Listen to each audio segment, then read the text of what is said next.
ধর্মীয় উৎসব নয়, এটি বাঙালির ঐতিহ্য, সংস্কৃতি এবং আবেগের একটি প্রতীক হয়ে দাঁড়িয়েছে।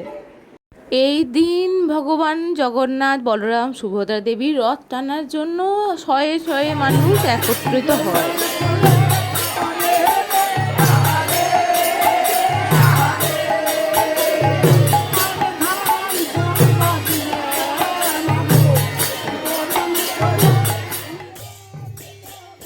গ্রামের রথযাত্রার আনন্দ শহরের কোলাহল থেকে সম্পূর্ণ আলাদা।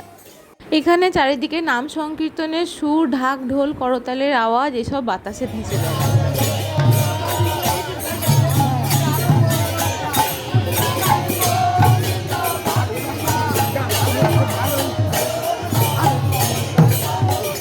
শিশুদের হাসি, মেলার প্রাণচাঞ্চল্য এবং সকলের ভালোবাসা মিলিয়ে এক অপূর্ব আন্তরিক পরিবেশের সৃষ্টি হয়।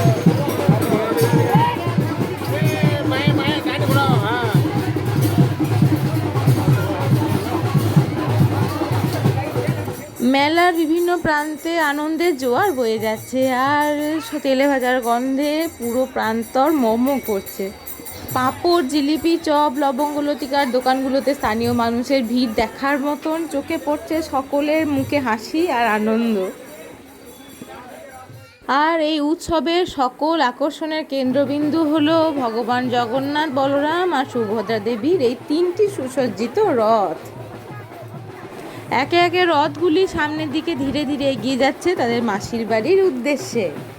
অগণিত ভক্ত শুধুমাত্র রথের দড়িতে একটু হাত ছোঁয়ানোর জন্য একদম আকুলিত হয়ে ঘুরে বেড়াচ্ছে। সকলে তাড়াতাড়ি চেষ্টা করছে একটু যেন রথের দড়িতে টান দিতে পারে। আজকের দিনে দাঁড়িয়ে ধনী গরিব, নারী পুরুষ, শিশু, আবাল বৃদ্ধ বনিতা সকলের মধ্যে পার্থক্য ঘুচে গেছে। সকলেই এখন একটাই পরিচয়, সকলেই জগন্নাথের চরণাশ্রিত। চারিদিক থেকে বেজে আসছে শুধুমাত্র হরে কৃষ্ণ হরে রাম এই সুর, আর ঘোড়ার নাচে শিশুরা তো একদম আনন্দে মুখরিত হয়ে রয়েছে। মানুষ আনন্দের সাথে পরস্পরকে রঙিয়ে দিচ্ছে আবিরের রঙে।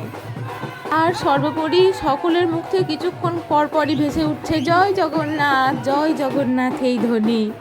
আহা, কত অপেক্ষার পরই না বছরের এই একটা দিন হলো এবার পুরী বা মাহেশের রথ। আমাদের গ্রামের এই সংস্কৃতি আমাদের জন্য ভীষণই আন্তরিক। সত্যি এই উৎসব পালন করার পাশাপাশি আমরা ছোটদের মনে এক আনন্দের স্মৃতি তৈরি করে যাচ্ছি। তাদের মধ্যে তৈরি হচ্ছে একটা মূল্যবোধ, যা তাদেরকে ভবিষ্যতের একদম সুন্দর নাগরিক হতে হয়তো সাহায্য করবে।